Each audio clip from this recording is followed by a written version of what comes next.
संपूर्ण शरीराच्या सोनोग्राफीसाठी जिल्ह्यातील सर्वाधिक अत्याधुनिक सोनोग्राफी मशीनद्वारे तपासणी आणि जलद रिपोर्टिंगसाठी Bhise sonography X-ray centre Palus, फिटर 3D 4D scan, colour Doppler, digital X-ray, elastography, anomaly scan यासह दर मंगळवारी 2D इकोची सुविधा. भिसे सोनोग्राफी व X-ray centre Palus, Marathe Shriraj hospital जवळ, कन्या शाळा रोड पलूस. संपर्क 74 47 39 90 90 आणि 89 83 84 70 04.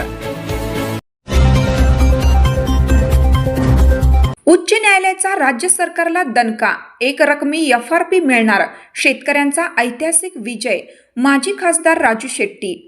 राज्यातील ऊस उत्पादक शेतकऱ्यांना एक रकमी FRPचा कायदा पूर्ववत व्हावा यासाठी मुंबई उच्च न्यायालयात सुरू असलेल्या याचिकेवर आज न्यायालयाने राज्यातील ऊस उत्पादक शेतकऱ्यांच्या बाजूने निकाल देत राज्य सरकारने 21/2/2022चा शासन निर्णय रद्द केला. यामुळे राज्यातील ऊस उत्पादक शेतकऱ्यांना एक रकमी FRP मिळण्याचा मार्ग सुकर झाल्याची प्रतिक्रिया स्वाभिमानी शेतकरी संघटनेचे संस्थापक राजू शेट्टी यांनी दिला.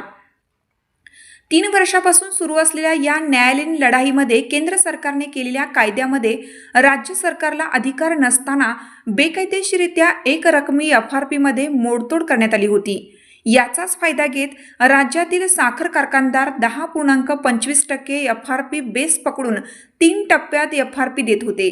आजही राज्यातील अनेक साखर कारखान्याचा गाळप हंगाम संपून महिना होत आला तरीही जवळपास 6 ते 7 हजार कोटी रुपयांची FRP थकीत राहिली आहे. याबाबत बोलताना राजू शेट्टी पुढे म्हणाले की राज्यातील सर्व पक्षातील कारखानदार यांनी मिळून केलेल्या षडयंत्रास उच्च न्यायालयात दाखल केलेल्या याचिकेमधून न्याय मिळवीत आज कारखानदारांच्या चारी मुंड्या चित करण्यात राज्यातील ऊस उत्पादक शेतकऱ्यांना यश आले. वास्तविक पाहता महाविकास आघाडी सरकारने हा केलेला कायदा रद्द करून महायुती सरकारने शेतकऱ्यांची बाजू घेणे आवश्यक होतं. पण राज्याचे उपमुख्यमंत्री एकनाथ शिंदे वगळता कुणी शेतकऱ्यांची बाजू घेतली नाही. या उलट महायुती सरकारनेही राज्य सरकारचे महाअभियोक्ता बिरेंद्र सराफ यांना हस्तक्षेप करण्यास सांगून शेतकरी विरोधी भूमिका मांडली. राज्यातील शेतकऱ्यांच्या वतीनं राजू शेट्टी यांनी दाखल केलेल्या याचिकेचे ॲडव्होकेट योगेश पांडे यांनी उच्च न्यायालयात न्यायालयीन कामकाज पाहिले. 21/2/2022 साली महाराष्ट्र सरकारने एक शासन निर्णय केलेला होता आणि त्या शासन निर्णयानुसार ऊस उत्पादक शेतकऱ्यांना दिली जाणारी जी FRP आहे त्या FRP पैकी केवळ जी बेसिक FRP आहे 10.25 वर निघणारी तेवढीच FRP द्यायची आणि त्यातून तोडणी वाहतूक वजा करता पहिला ॲडव्हान्स द्यायचा आणि उर्वरित रक्कम ही सीझन संपल्यानंतर त्या कारखान्याची रिकव्हरी किती लागते त्याचा हिशेब करून 2 टप्प्यामध्ये द्यायचा अशा प्रकारचा तो शासन निर्णय होता. त्यामुळं 2-2 वर्ष शेतकऱ्यांना FRP मिळत नव्हती. साखर कारखाने या शासन निर्णयाचा गैरफायदा घेत होते. आजही या क्षणामध्ये महाराष्ट्रामध्ये जवळपास 7 ते 8 हजार कोटी रुपयाची FRP थकीत आहे आणि म्हणून या शासन निर्णयाला मी स्वतः मुंबई उच्च न्यायालयामध्ये हरकत घेतलेली होती, त्याला आव्हान दिलेलं होतं. जवळजवळ 3 वर्ष त्याच्यावर सुनावणी होत नव्हती.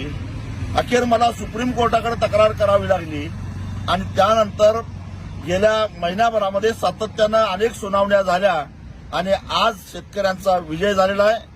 21/2/2022चा हा शासन निर्णय मुंबई उच्च न्यायालयानं फेटाळलेला आहे आणि ऊस उत्पादक शेतकऱ्यांना पूर्वीप्रमाणे विना कपात एक रकमी 14 दिवसाच्या आत गेल्या वर्षीच्या रिकव्हरीच्या आधारानं FRP द्यावी असा निर्णय हायकोर्टानं दिलेला आहे.